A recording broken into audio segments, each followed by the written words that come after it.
नमस्कार, मैं हूं अद्वितीय त्रिपाठी और आप सबका पुनः स्वागत है हमारे YouTube चैनल अद्वितीय मैथ्स क्लासेस में। आज हम देखेंगे त्रिकोणमिति की जो प्रश्नावली है 8.2। 8.1 हो चुकी है, इससे पहले 8.2 प्रश्नावली जो कक्षा 10 में त्रिकोणमिति चलती है उसी की जो प्रश्नावली 8.2 है उसको हम लोग देखेंगे। उसमें हम पहला सवाल देखते हैं। पहला सवाल क्या है? निम्नलिखित के मान निकालिए। तो मान निकालने के लिए पहला दूसरा अन्य भी प्रश्न है, वो अभी लिख लेंगे। पहला यहाँ पे देख लेते हैं।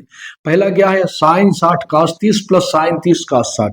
इसी को हम लोग सॉल्व करते हैं। पहले साइन 60 का मान आप लोग जानते होंगे कितना होगा, √3/2 मान रखते चले जाए और कुछ नहीं। cos 30 का मान क्या है? cos 30 का मान भी होता है √3/2। इतना आपको याद रखना पड़ेगा। साइन 30 1/2, cos 60 भी 1/2। ऊपर ये गुणा हो गया, √3 3 हो गया और 2 दूनी 4 हो गया, 1/4 हो गया, 1 कम 1। तो टोटल जुड़ के देखिए हर बराबर है तो अंश आपस में जुड़ जाएंगे, 4/4 बराबर उत्तर इसका 1 आ गया। पहला सवाल यहाँ पर हो गया। दूसरा क्या है? 2 tan स्क्वायर 45।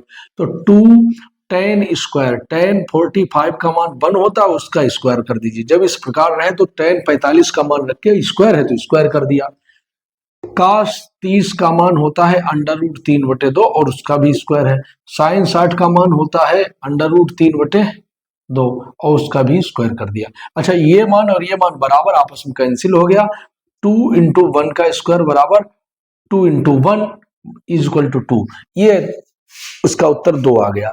यहाँ पर ये पहले के 2 खंड हैं वो सॉल्व हो गए हैं और आप लोग यहाँ पर समझ भी गए होंगे। इनमें सिर्फ मान रखना रहता है। जो भी त्रिकोणमितीय अनुपात है और जिस कोण के लिए है उसका मान रख दीजिए। 0, 30, 45, 60 जो भी यहाँ पे मान, और चूंकि यहाँ पे 45, 30, 60 का यहाँ पे अभी दिखाया गया है काश में, साइन में, तो वो मान रख दिए हैं और आगे उत्तर निकल आता है, हल हो जाता है। आगे अब हम देखेंगे इसी में प्रश्न नंबर, इसी का जो तीसरा खंड है उसको देख लेते हैं। तीसरा खंड क्या लिखा गया है? तीसरा खंड देख लीजिए। तीसरा लिखा है cos 45 upon sec 30 plus cosec 30, ये मान लिखा है। तो cos 45 ऊपर मान, इसको हल कर लेंगे। तो cos 45 का मान सभी लोग जानते हैं कितना होता है, 1/√2। sec 30 का मान कितना होता है? sec 30 होता है क्या? cos का उल्टा होता है, तो sec 30 हो जाएगा 2/√3, क्योंकि cos 30 होता है √3/2। इस प्रकार से cosec 30 का मान होता है 2। कितना मान होता है? 2, क्योंकि sin 30 का होता है 1/2, उसी का उल्टा हो जाता है 2। अब इसको हम सॉल्व कर लेंगे। 1/√2 नीचे ये कितना हो गया, 2 + 2√3/√3 इतना हो गया है। या इसको देखिए 1/√2 गुणे √3, ये ऊपर चला गया, ये नीचे रहा, 2 + 2√3 ये हो गया। ये आप लोग समझ रहे होंगे कि कहीं पर भी अगर लिखा रहा है A/B अपॉन C/D तो हो जाता है A/B × D/C।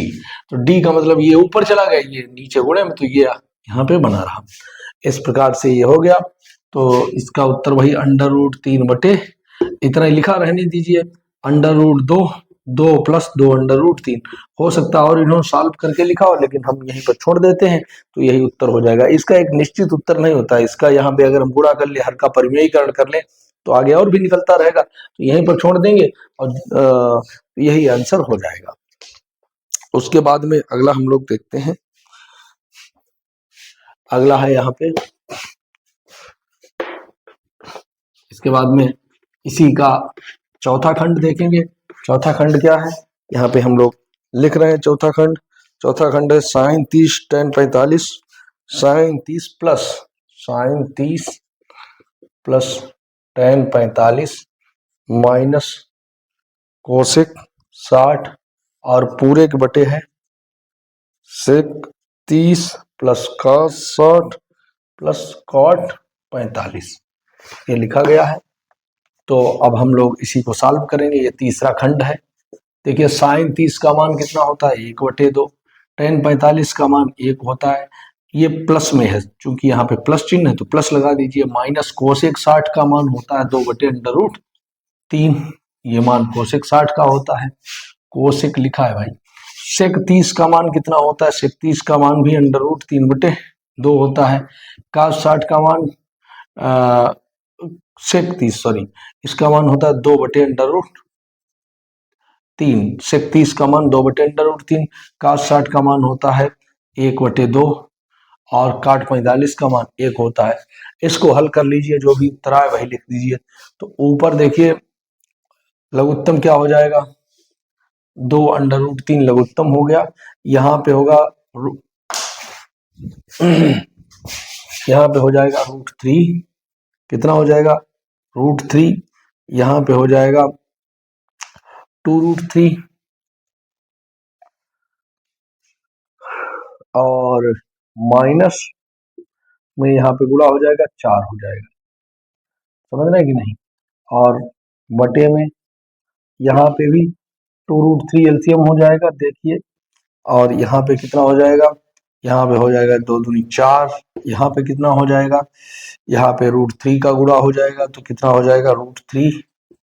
और यहाँ पे 2√3 का गुणा हो जाएगा प्लस 2√3। इससे कैंसिल हो गया। बराबर में क्या आ जाएगा देख लीजिए। उसके बाद में √3 प्लस 2√3 कितना हो गया? 3/√3 -4 और अपान में 4 प्लस √3 और 2/√3 तो 3/√3 हो गया। वो भी 3/√3 और प्लस 4 इतना हो गया। देखिए 3√3 -4, 3√3 प्लस 4 यहाँ पे ये आ गया। इसमें चाहो तो हर का परिमेयीकरण कर लेंगे। क्या कर लेंगे? हर का परिमेयीकरण। समझ रहे हैं कि नहीं? ये जो हर है इसका 3√3 -4 और 3√3 प्लस 4 या यहीं पर छोड़ दे, चाहे तो इसमें हर का परिमेय और आगे निकालने के लिए हर का परिमेयीकरण कैसे करते हैं? हर के संयुग्मी से ऊपर नीचे गुणा कर देते हैं। तो 3√3 -4 से अंश बाहर में गुणा कर दिया है। क्यों? क्योंकि ये इसका जो यहाँ पे जो चिन्ह लगा रहता है उसके विपरीत चिन्ह से ऊपर नीचे गुणा कर देते हैं। तो ऊपर क्या बन गया? 3√3 -4 का होल स्क्वायर। यहाँ पर देख लीजिए आप लोग, 3√3 -4 ऊपर होल स्क्वायर ही तो हो जाएगा ये और ये। और नीचे देखिए a प्लस बी है माइनस बी का है, मतलब 3√3 स्क्वायर -4 का स्क्वायर। तो देख लीजिए ऊपर क्या बन गया? a स्क्वायर 3√3 का स्क्वायर 3 3 9 27 हो जाएगा, प्लस बी स्क्वायर 4 चक्कू 16 -2ab -2 चक्कू 8 24/√3 बटे 3/√3 का स्क्वायर 3 3 9 27 -4 चक्कू 16। ऊपर जोड़ लीजिए 27 और 16 कितना हो गया? 7 6 13 2 1 3 1 4 43 7 6 13 2 1 3 1 4 -24/√3 बटे 27 में से 16 निकाल दीजिए कितना बचेगा? 7 में से 6 गया 1, 2 में से 1 गया 1, 43 -24/√3 बटे 11। हमारे हिसाब से यही उत्तर हो जाएगा। यहीं पर छोड़ दीजिए। ये हो गया प्रश्न नंबर इसका 3। पहले का तीसरा खंड हो गया। और पहले का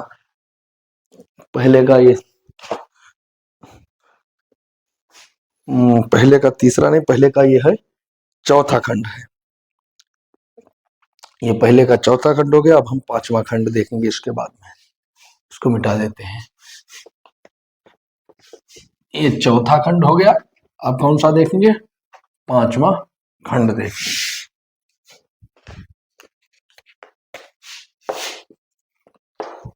तो क्या लिखा है? 5 cos square 60 plus 4 sec square 30 minus tan square 45 पूरे के मान में sin square 30 plus cos square 30 ये लिखा है। इसको हल कर लेते हैं। देखिए 5 का 60 का मान सभी लोग जानते हैं 1/2 उसका स्क्वायर है। 4 sec 30 का मान 2/√3 और उसका स्क्वायर है। माइनस tan 45 का मान 1 होता है। इसके बाद में 1 का स्क्वायर हो गया वो तो। साइन 30 का मान कितना है आप लोग जानते हैं, 1/2 का स्क्वायर। काश 30 का मान होता है √3/2, उसका स्क्वायर करेंगे तो ये कितना हो गया 5 1/2 का स्क्वायर 1/4 हो गया, प्लस 4 इंटू 2/√3 का स्क्वायर 2×4/3 हो गया, माइनस 1 पूरे 1 में 1/2 का 1/4 हो गया, ये 3/4 हो गया। हल कर लीजिएगा इसको, और इसको हल करने पर देखिए हम क्या पाते हैं, 5 गुणे 1/4 5/4, प्लस 4 चक्कू 16/3 माइनस 1। ऊपर वाले में इतना हल होके अभी इतना आया, नीचे जब सॉल्व करेंगे 1/4 प्लस 3/4 तो हो जाएगा 4/4, जो कैंसिल होके बराबर 1 हो जाएगा। यहाँ पे 4/4 ये हो गया, नीचे 1 हो गया, हर में कितना हो गया 1, तो उससे मतलब छोड़ देंगे। ऊपर 4 और 3 का लघुत्तम हो जाएगा 12, यहाँ पे 4 × 5 15 हो गया, 3 चौके तो 16 चक्कू 64 हो जाएगा प्लस में, और माइनस में 12 एकम 12 हो जाएगा। तो अब देखिए 15 64 माइनस 12, तो यहाँ पे कितना हो जाएगा देखिए, 15 में से 12 निकल गए, कितने बचे 3 बचे, और 3 और 64 जोड़ दिए, 64 3 67/12, ये उत्तर आ जाएगा हमारे हिसाब से इसका पांचवा। तो ये पांचवा प्रश्न यहाँ पे सॉल्व हो जाता है। उसके बाद हम लोग देख लेते हैं, इसी में 5 खंड थे तो 5 खंड हो गए पहले में। अब हम दूसरा प्रश्न देखेंगे, इसको मिटा दे रहे हैं। दूसरा प्रश्न इसी में देख लेते हैं, और दूसरा प्रश्न क्या है, दूसरा है सही विकल्प चुनिए और अपने विकल्प का औचित्य बताइए। सही विकल्प चुनना है, सबसे पहले तो पहला यहाँ पे है 2 tan 30/1 प्लस tan स्क्वायर 30। इसमें देखिए इसका पहले मान निकाल लीजिए। इसके विकल्प क्या दिए गए, ए दिया गया है sin 60, बी दिया गया है cos 60, सी दिया गया है tan 60, और डी दिया गया है sin 30। तो सबसे पहले तो यहाँ पे हम चलेंगे, इसका मान निकाल लेंगे। इसका मान इनके किसी मान से अगर लाई करेगा, जो मान इसमें आ रहा होगा वही उसका विकल्प सही हो जाएगा। 2 tan 30 का मान है 1/√3, tan 30 का मान 1/√3, 1 प्लस tan 30 का मान यहाँ पर भी 1/√3, उसका स्क्वायर कर दीजिए तो ऊपर हो गया 2/√3, हो गया कि नहीं, 1 प्लस 1/3 हो गया बराबर 2/√3, और अपान में कितना हो जाएगा 3 कम 3 1 4/3। अब 2/√3 गुणे ये हो जाएगा 3/4, तो 2 दूनी 4 हो गया, और 3 का मतलब होता है √3 इंटू √3, समझ रहे हो कि नहीं, और नीचे 2 इंटू √3, ये 2 और ये √3, इससे कैंसिल हो गया, बराबर आ गया √3/2। अब √3/2 इनमें किसका मान होता है, वो होता है sin 60 का। किसका मान होता है sin 60, ए विकल्प में क्या है sin 60 बराबर होता है √3/2, अतः विकल्प ए सही हो जाएगा। विकल्प ए सही है, इसका सही उत्तर देना है, सही विकल्प चुनना है, तो यही विकल्प इसमें सही हो जाएगा। पहले का जो दूसरे के पहले का ए विकल्प सही हो जाएगा। हालांकि इसमें एक फार्मूला भी होता है, आप लोग याद रखें, 2 tan θ/1 plus tan square theta बराबर होता है sin 2a का फार्मूला होता है, sin 2a बराबर 2 tan a/1 प्लस tan, इसको हम विस्तृत में बताएंगे। फिलहाल अभी यहाँ पे आप समझ लीजिए फार्मूले जो त्रिकोणमितीय अनुपात लिखा है और उसमें जो कोण लिखा है उसका मान रख दीजिए, और इनमें से जो आए वही उसका उत्तर हो जाएगा। अभी आगे और डीप में देखेंगे तब सब क्लियर हो जाएगा। इसको मिटा देते हैं और हम इसके बाद में देख लेते हैं इसी का दूसरा खंड क्या है। तो दूसरा खंड देखते हैं। दूसरा खंड देखेंगे सबसे पहले 1 minus tan square 45, 1 minus tan square 45 अपान में 1 प्लस tan स्क्वायर 45। अब देखिए ये भी साइन, ये cos 2a का फार्मूला होता है, तो cos 2a मतलब cos 2a का मतलब ये कोण है। कहीं पर भी ये इस तरह से जैसे sin 2a होता है 2 tan a upon 1 plus tan square a, 1 minus tan square है, उसी प्रकार से 1 प्लस टेन स्क्वायर है, सॉरी 1 प्लस टेन स्क्वायर।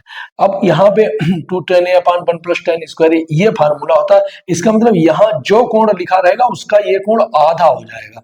अगर यहाँ लिखा रहेगा साइन 30 तो यहाँ हो जाएगा 2 tan 15 बटे 1 प्लस टेन स्क्वायर 15। ये पहले वाले उसका था। उसी प्रकार से यहाँ पर भी है, ये एक cos 2a का फार्मूला होता है 1 माइनस टेन स्क्वायर ए अपान 1 प्लस टेन स्क्वायर ए।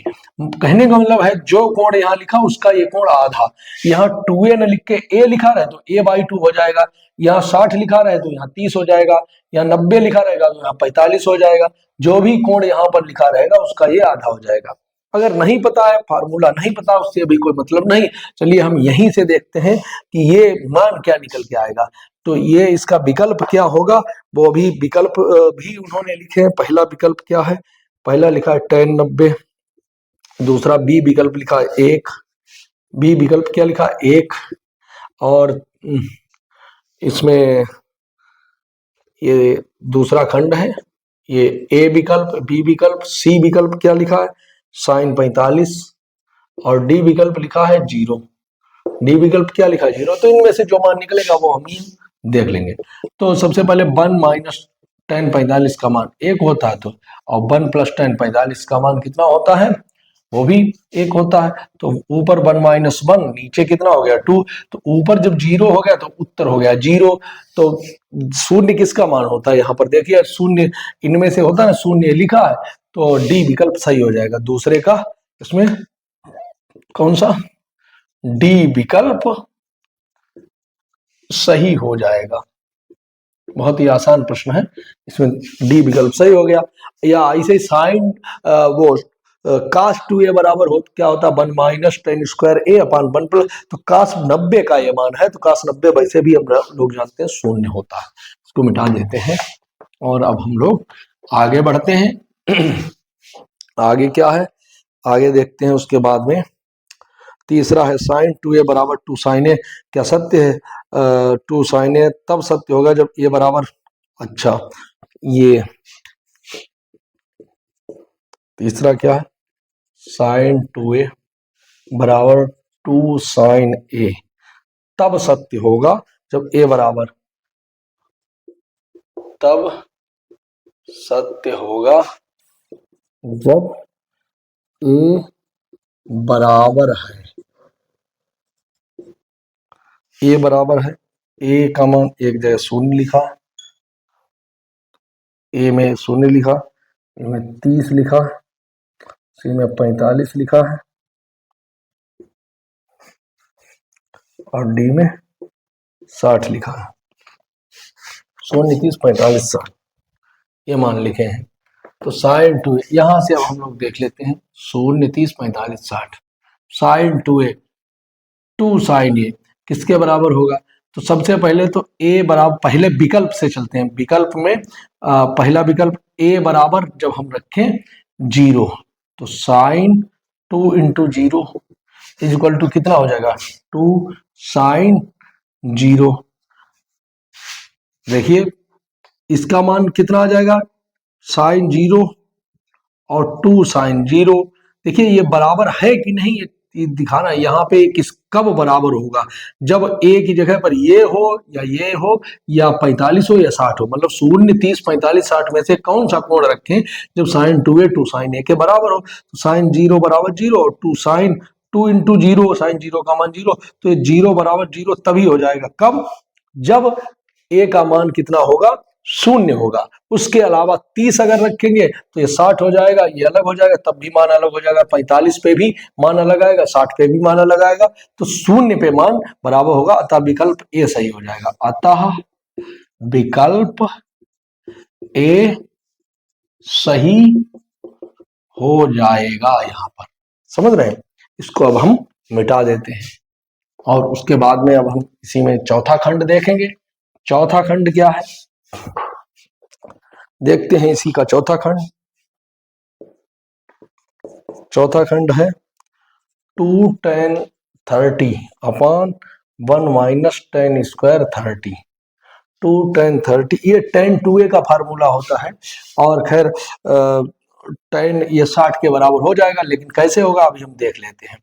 इसमें विकल्प दिए गए हैं, कौन सा विकल्प सही होगा? cos 60, बी होगा sin 60, सी होगा tan 60 और डी है sin 30। चलिए हम इनमें देख लेते हैं। फार्मूला अभी याद नहीं है तो हम डायरेक्ट इसको हल कर लेते हैं। तो 2 tan 30 का मान 1/√3, 1 माइनस tan 30 का 1/√3 का स्क्वायर। तो 2/√3 ऊपर हो गया, नीचे 1 माइनस 1/3 हो गया। इसको हल करेंगे तो कितना हो जाएगा? 3 में से 1 गया, 2/3 हो गया। और इसको और हल कर लेंगे तो 2/√3 गुणे 3/2, 2 से 2 कैंसिल हो गया। √3 ऊपर क्या बचेगा? देखिए √3 इंटू √3, 3 का मतलब ये, और ये इससे कैंसिल, बराबर में बचा √3। √3 किसका मान होता है? tan 60 का। किसका मान होता है? tan 60 का। क्योंकि तो अतः विकल्प क्या हो जाएगा? विकल्प नंबर कौन सा सही हो जाएगा? विकल्प नंबर सी सही हो जाएगा। याद रखिए कौन सा सही हो जाएगा? विकल्प सी। क्यों? क्योंकि cos 60 का मान हम लोग जानते हैं 1/2, sin 60 √3/2, sin 30 1/2, जबकि tan 60 का मान ही होता है कितना? tan 60 का मान √3 होता है। तो ये विकल्प यहाँ पे सही हो गया। इस प्रकार से ये 4 खंड थे, इसमें ये हो गया। अब हम लोग देखेंगे तीसरा प्रश्न। तीसरा क्या है उसको देख लेते हैं। इसी में तीसरा प्रश्न देख लेते हैं। tan a + b बराबर √3 लिखा है। क्या लिखा है?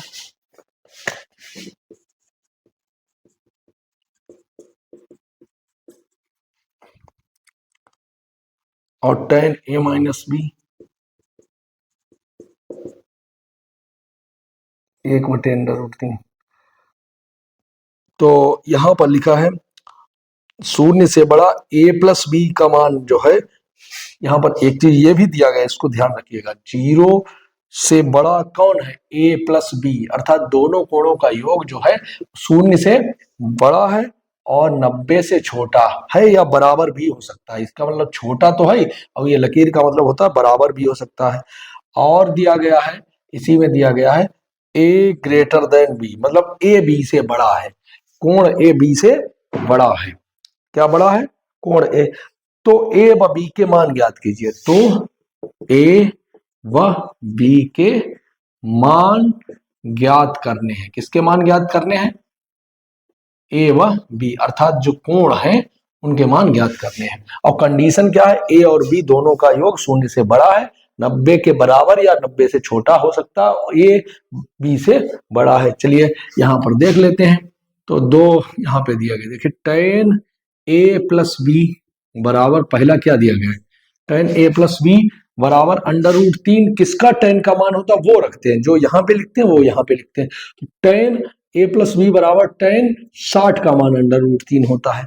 समझ गए? ऐसे तो तुलना करने पर, यहां पर देखेंगे दोनों तरफ तुलना करने पर, ये नहीं कि tan से tan काट दे, बहुत लोग करते क्या इससे काट, ये गलत प्रक्रिया होती है।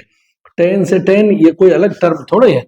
तो हम क्या करेंगे? तुलना करने पर क्या लिखेंगे?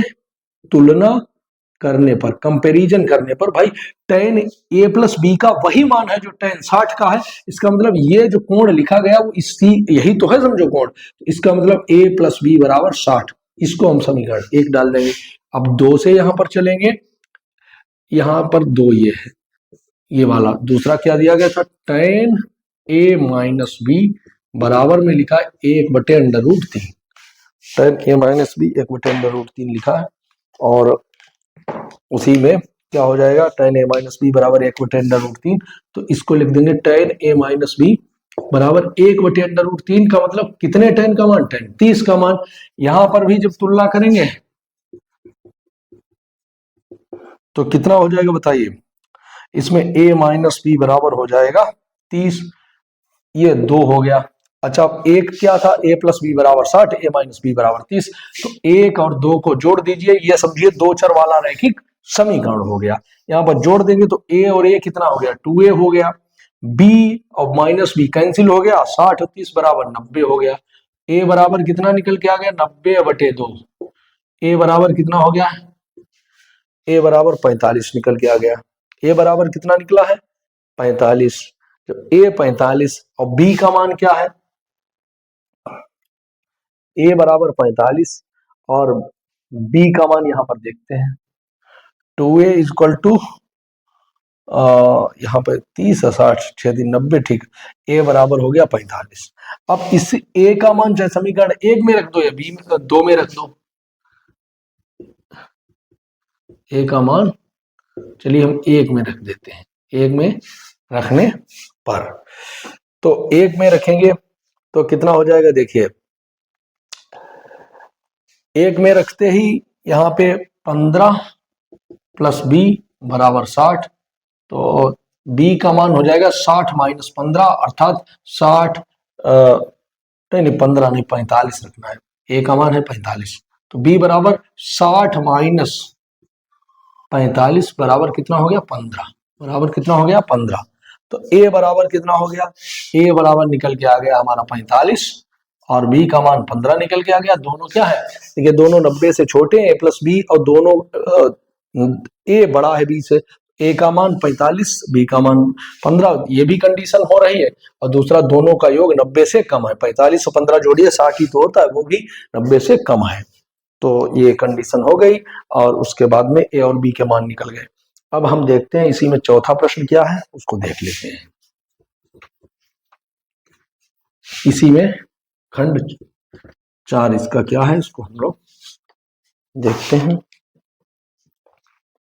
चौथा खंड है साइन ए प्लस बी बराबर साइन ए प्लस बी, यानी बताएं निम्न कौन कौन सत्य है कौन कौन से असत्य, सत्य और असत्य हम लोगों को बताने हैं। तो पहला यहाँ पे क्या है, पहला देख लेते हैं, साइन ए प्लस बी बराबर sign A plus sine B, ये असत्य है। अब असत्य क्यों है, कारण सहित अपने उत्तर की पुष्टि कीजिए। क्यों असत्य, क्योंकि ये कोई इसका गुणा नहीं होता कि साइन ए, साइन इसमें कॉमन तो होता नहीं है, तो ये इसके कारण हो जाएगा कि असत्य का, कि साइन ए प्लस बी जो है ये इसके बराबर नहीं है कि साइन ए प्लस बी, मतलब साइन गुणे ए प्लस बी, इसके बराबर नहीं है भाई। गुणा हो तो इसका इसका गुणा इसका इसका, तो sign A plus sine B, ये तो अलग है, इसका फार्मूला अलग निकल गया था, इसलिए हम कह सकते हैं ये कथन असत्य है। समझ गए, ज्यादा लिखने की जरूरत नहीं है, इतना लिख देंगे कि sine A plus B not equal to sine into A plus B, जो कि sine A plus sine B निकलता, लेकिन वो है नहीं उसके बराबर, इसलिए कथन असत्य है। दूसरा कथन क्या है, थीटा में वृद्धि होने के साथ साइन थीटा के मान में भी वृद्धि होती है। थीटा के मान में वृद्धि होने पर, अर्थात कह रहा है कि कोण बढ़ेगा तो साइन थीटा भी बढ़ेगा। हाँ ये निश्चित है, ये कंफर्म होता है। साइन 0 का मान 0, साइन 30 का 1/2, साइन 60 का √3/2, साइन 90 का, साइन 90 का मान 1, मतलब जब जब कोण बढ़ता है, कोण बढ़ने पर थीटा का मान अगर बढ़ेगा तो साइन थीटा भी बढ़ेगा। और कहां तक बढ़ेगा ये मान, उसी प्रकार से 0 से 90 डिग्री तक बढ़ता है, हमेशा नहीं बढ़ता है। थीटा मतलब 90 डिग्री तक बढ़ेगा, 90 के बाद में जो है फिर मान कम होने लगेगा, तो ये हमेशा नहीं बढ़ता। थीटा के मान में वृद्धि होने पर साइन थीटा का मान बढ़ता है, साइन थीटा के मान में भी वृद्धि होती है। हाँ वृद्धि होती तो है, लेकिन 90 तक होती है, इसलिए बिल्कुल नहीं सही है, तो इसको हम असत्य कह सकते हैं। अब इन्होंने क्या दिया है, इन्होंने असत्य दिया है सत्य, इसको हम लोग देख लेते हैं। चौथे का यहाँ पर दूसरा खंड क्या दिया गया है, प्रश्नावली 8.2 8.2, एक मिनट, चौथे का दूसरा सत्य लिखा है। चौथे का दूसरा, थीटा के मान में वृद्धि होने के साथ साइन थीटा के मान में वृद्धि होती है। हाँ साइन थीटा बढ़ता तो है, लेकिन अब ये 90 डिग्री तक इसका मान बढ़ेगा, उसके बाद में धीरे धीरे फिर इसका मान कम होने लगता है। हालांकि इन्होंने लिखना चाहिए था कि 90 तक, तो इसका इन्होंने सत्य लिखा है, ठीक है। उसके बाद में थीटा में वृद्धि होने के साथ cos थीटा के मान में भी वृद्धि होती है, cos थीटा घटता है। तीसरा क्या है, जब थीटा के मान में वृद्धि होने पर, थीटा के मान में वृद्धि होने पर क्या होता है, cos थीटा के भी मान में वृद्धि होती है, cos थीटा के मान में भी वृद्धि होती है। ऐसा नहीं होता cos थीटा के मान में कमी होती जाती है, क्योंकि आप देखेंगे cos 0 का मान 1, cos 30 का मान √3/2, फिर cos 45 1/√2, फिर cos 60 1/2, फिर cos 90 0। मतलब जैसे जैसे कोण बढ़ा तो cos थीटा का मान कम हुआ, तो ये असत्य हो जाएगा, ये कथन असत्य हो जाएगा, आप लोग देख लीजिएगा उसमें। थीटा के सभी मानों पर sin थीटा बराबर cos थीटा, ये नहीं होता। चौथा जो है ये भी असत्य है, sin थीटा बराबर cos थीटा, थीटा के सभी मानों के लिए थोड़े बराबर होगा, तब तो sin थीटा cos थीटा हमेशा बराबर ही रहेगा। थीटा बराबर 45 है तब sin थीटा बराबर cos थीटा, क्योंकि sin 45 का भी मान 1/√2, cos 45 का भी मान 1/√2 होता है। तो थीटा के इन्होंने लिखा सभी मानों के लिए sin थीटा cos थीटा, सभी मान के लिए नहीं, केवल थीटा 45 के लिए होगा, तो इसलिए सभी मान के लिए नहीं होता है। 45 हो, 360 + 45 हो, इसी प्रकार से आगे भी होगा, लेकिन 45 मुख्य रूप से है, सभी मानों के लिए नहीं होगा, इसको हम कह सकते हैं यह सत्य है। समझ रहे हैं। उसके बाद a बराबर 0 पर काट a परिभाषित नहीं है। पांचवा, a बराबर 0 पर काट a परिभाषित नहीं है, मतलब काट a का मान क्या है, इनफाइनाइट है या परिभाषित नहीं है। सब लोग जानते हैं कि काट 0 बराबर क्या होता है, इनफाइनाइट या अपरिभाषित होता है। तो काट a बराबर 0 पर काट a का मान परिभाषित नहीं है, ये बिल्कुल कथन कैसा है, सत्य है। इस प्रकार से ये प्रश्नावली हो जाती है। और 8.2 प्रश्नावली के बाद आगे हम लोग पूरक कोणों के त्रिकोणमितीय अनुपात पर हम लोग प्रश्नावली 8.3 इसके बाद में देखेंगे। तब तक इसको आप लोग अभ्यास कीजिए। अब हम मिलते हैं अगले वीडियो में, तब तक के लिए नमस्कार, जय हिंद।